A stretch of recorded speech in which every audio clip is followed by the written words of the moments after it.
Soldados que arrastraban a los heridos para atarlos con alambre de púas y golpearlos hasta la muerte. Otros decapitados. Un cráter de bombas lleno de estadounidenses luchando, obligados a pelear hasta que físicamente no podían más, para luego ser arrojados a la fosa y ser enterrados vivos. Glenn Fraser, de 18 años, y Fergus Ancorn, de 23, fueron testigos de horrores que ningún adolescente o joven debería ver jamás, y tuvieron que vivir con ellos el resto de sus vidas.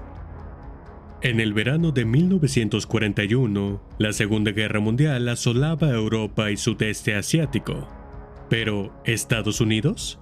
No estaban en ella, al menos por el momento. Para un joven granjero de 17 años llamado Glenn Fraser, el ejército de los Estados Unidos no era acerca de una guerra. Se trataba de escapar, un nuevo comienzo, una salida. Glenn estaba inquieto, quería más que la vida que tenía, así que un día se subió a su motocicleta, rugiendo por la carretera como si tuviera algo que demostrar. Se detuvo frente a la oficina de reclutamiento con el corazón palpitando de emoción. «Quiero alistarme en el ejército». El sargento entrecerró los ojos. «¿Cuántos años tienes?» 21, mintió Glenn sin vacilar, aunque le faltaban unos meses para cumplir los 18. Era su primera gran mentira. Pero al menos funcionó, ¿no? Bueno, pronto se daría cuenta de que fue una de las peores decisiones que podría haber tomado. Una decisión que casi le cuesta la vida. 1 hora y media después de tropezar en la oficina, era oficialmente un soldado. Tenía 3 opciones: Canal de Panamá, Alaska o Filipinas. El reclutador hizo que Filipinas sonara como el paraíso, así que Glenn se fue al paraíso, que, como pronto veremos, era cualquier cosa menos eso. Todo empezó en diciembre de 1941. Al mismo tiempo, otro joven, Fergus Ancorn, servía en el ejército británico. Su unidad se dirigía al norte de África, pero era demasiado peligroso atravesar el Mediterráneo, así que pasaron por Ciudad del Cabo. Estaba trabajando en la biblioteca cuando se dio cuenta de que el marinero americano al mando tenía un aspecto inusualmente sombrío aquella mañana de domingo. Curioso, Fergus le preguntó qué le pasaba. La respuesta del marinero fue contundente y cargada de significado. Los japoneses bombardearon Pearl. Así que sí, el 7 de diciembre de 1941, Japón lanzó un despiadado asalto a través del Pacífico, empezando por Pearl Harbor. 10 horas después, invadieron Filipinas. Sobre el papel, las fuerzas estadounidenses y filipinas tenían los números. Pero en la realidad, los estadounidenses no estaban preparados. La invasión seguía llegando. Lo único que podían hacer era luchar y esperar. Durante 4 meses, resistieron. Y cada día, la misma promesa resonaba en la radio. Los suministros y refuerzos están en camino. Nunca llegaron. Y luego estaba Glenn, de 18 años, atraído por las promesas del paraíso. Pero lo que le esperaba era todo menos eso. Era una pesadilla. Mientras tanto, Fergus llegó a Singapur, que estaba bajo asedio, bombardeos incesantes. Al bajar de la pasarela, entraron directamente en acción. Fergus recordó: «Cuando te entrenan, te enseñan todo lo que necesitas saber sobre la lucha, pero hay unas cosas que no te dicen. El ruido. Cuando de repente entras en acción con proyectiles y cañones y morteros disparándose, es espantoso». Y así fue como aterrizamos en Singapur. Fergus era conductor de cañón y quedó fuera de combate a los 5 días. Estuvo fuera de casa 7 años y 3 días para luchar tan solo 5. Entonces, la línea se rompió. Filipinas cayó. 100,000 soldados estadounidenses y filipinos, ahora prisioneros de guerra. Lo impensable había sucedido. Y mientras Glenn estaba entre ellos, exhausto y derrotado, No tenía ni idea de que lo peor estaba por llegar. Fergus yacía en la cama de un hospital, gravemente herido. Cuando vio entrar a los soldados japoneses, agarrar a los heridos, atarles las manos con alambre de púas y... lo que vio a continuación fue algo que apenas podía creer.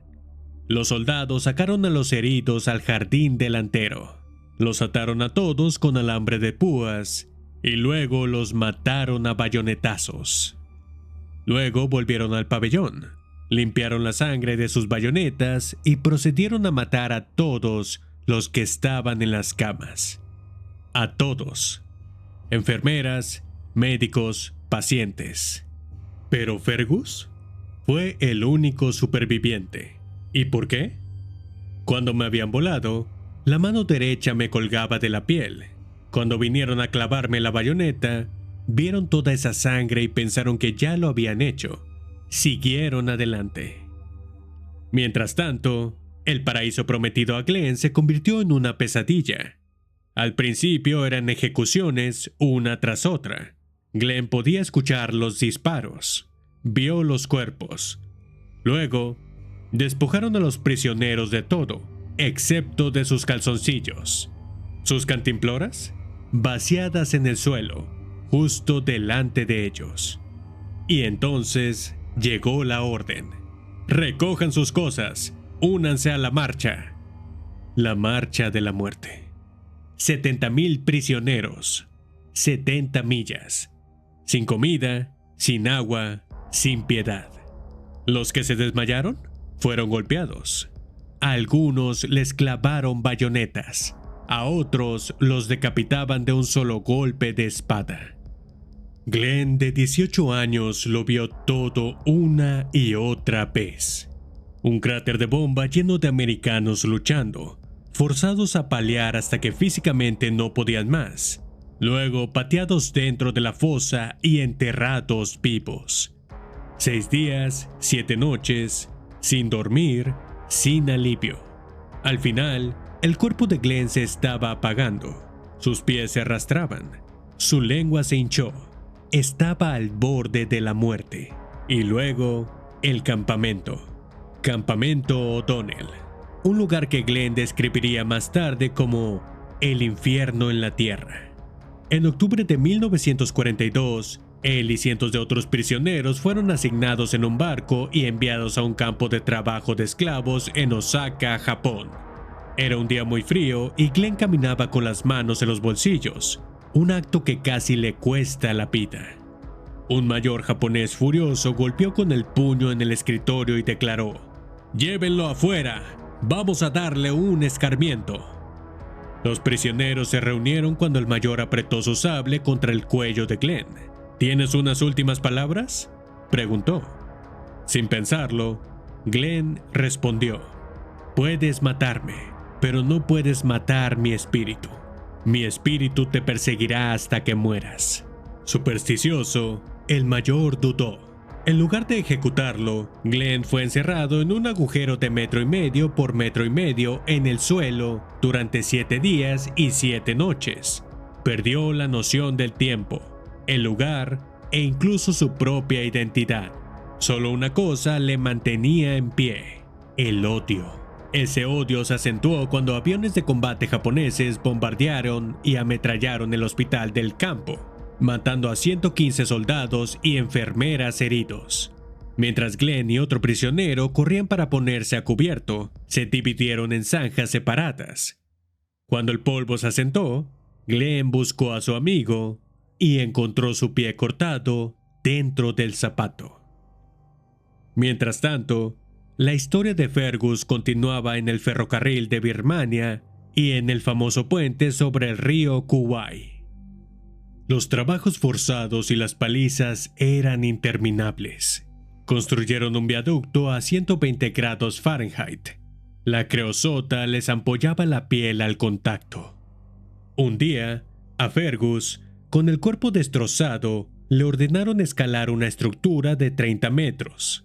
Intentó negarse, pero el guardia se fue a buscar algo con que golpearle. Cuando el guardia regresó, Fergus estaba escalando lenta y dolorosamente. En la cima, su cuerpo se apagó. El vértigo se apoderó de él. Se aferró al borde, incapaz de moverse. El guardia gritó desde abajo. Fergus no pudo responder. En cuestión de segundos, el guardia estaba allí. Le arrojaron 5 galones de creosota. El dolor era indescriptible. Su piel ardía. Su cuerpo se convulsionó. Lo arrojaron al río y lo dejaron morir. Pero las quemaduras le salvaron la vida. Se lo llevaron del ferrocarril para recuperarlo. 3 semanas después, todos los amigos que había hecho allí estaban muertos. Entonces llegaron las órdenes de ejecución. 5 prisioneros fueron seleccionados al azar, conducidos a la jungla y alineados contra los árboles. Se colocó una ametralladora frente a ellos. Sin vendas en los ojos, ninguna explicación. Se quedaron allí, esperando las balas. Pero las balas nunca llegaron. Pasaron los minutos. Les temblaban las rodillas. Se susurraban unos a otros. ¿Por qué no lo hacen de una vez? Entonces, tan repentinamente como los habían agarrado, los soldados recogieron el arma y los condujeron de vuelta al campamento. La guerra había terminado hace 3 días. Pero para Glenn y Fergus, la guerra no terminó con la libertad. Las pesadillas continuaron. El odio ardía. Glenn lo cargó durante años, convencido de que mataría a un soldado japonés antes de morir. Hasta que una noche se despertó llorando. Tenía que dejarlo ir. Tenía que perdonar. No fue fácil, pero con el tiempo vieron las cosas de otra manera. Los japoneses no eran monstruos. Eran personas, con el cerebro lavado, controlados, manipulados. Les habían enseñado a ver a sus enemigos como menos que humanos. Finalmente, tras años de tormento, Glenn Fraser y Fergus Ancorn encontraron la paz. Pasaron el resto de sus vidas hablando del poder del perdón, no solo para aquellos que les habían hecho daño, sino para ellos mismos. Si ellos pudieron hacerlo, ¿a quién tienes que perdonar tú? Gracias por vernos. Si esta historia te ha parecido tan intrigante como a nosotros, no dejes de suscribirte, darle al botón de me gusta y estar atento a más episodios de Dark and Strange. Hasta la próxima. Cuídate.